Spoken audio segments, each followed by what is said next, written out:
New research shows the importance of social activities in the elderly community. The Index of Wellbeing in Later Life suggests that being sociable and taking part in community activities can increase the well-being of the older generation. The study was developed by Age UK and the University of Southampton, and it analysed over 15,000 people aged 60 and above. Our reporter Kirstie Chambers has more. The research looks into what matters most for a good life in the elderly community, examining a range of factors that included a person's financial situation, environment and health. It found that the social aspect was the key factor for a better well-being. Very interestingly, we were expecting that it's the health and financial position that would matter most in determining well-being in later life for older persons, and they do matter.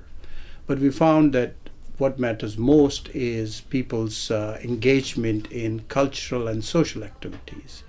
These are the activities that involve people going out with an open mind, engaging with the other people in the community, going to museums, to carrying out arts activities, also being member of their community clubs, sports clubs. So we found that 1/3 of all the well-being that we can explain in our data set, that was determined by social activities, by engagement of people in their local communities.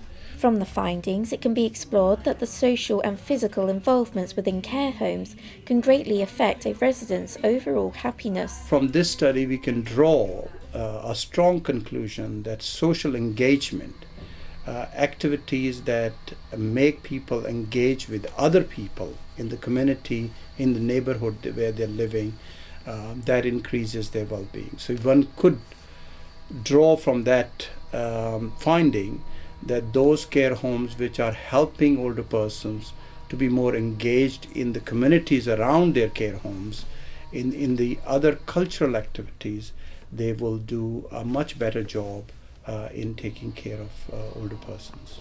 Woodlands Court Care Home in Fareham is committed to holding activities and increasing social interactions between residents. You're getting them involved in the community they're living in.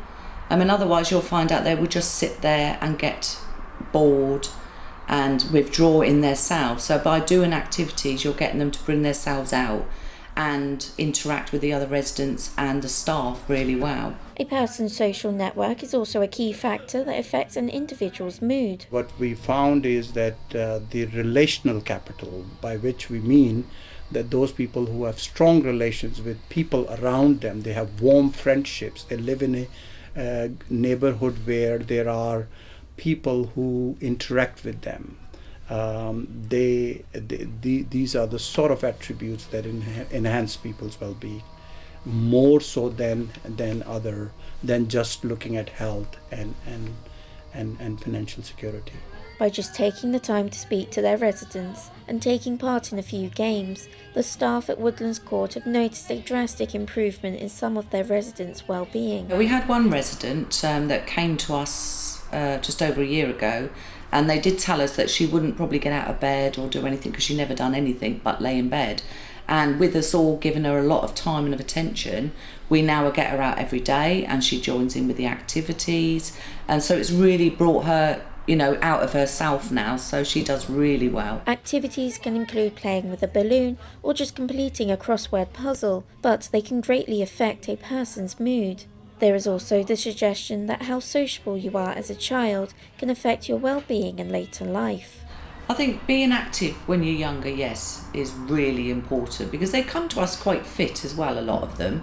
And it does show in their mobility. That keeps them going. And I think some of the stories that you hear from when they were younger, how hard they had to work, that reflects in their older life. The ones that come from big families, they tend to mix a lot better with the other residents than the ones that had just an only childhood, you know what I mean? So it does seem to reflect, I think, on what happened when they were younger to what they are like when they're older. So big families, I think, was so important, and that's how it reflects in a home. They get on well in this home environment because it is like a big family to them. There are almost 3 million people in the UK that are deemed to have a low well-being. This can be caused by living in isolation. Kirstie Chambers, for That's Solent.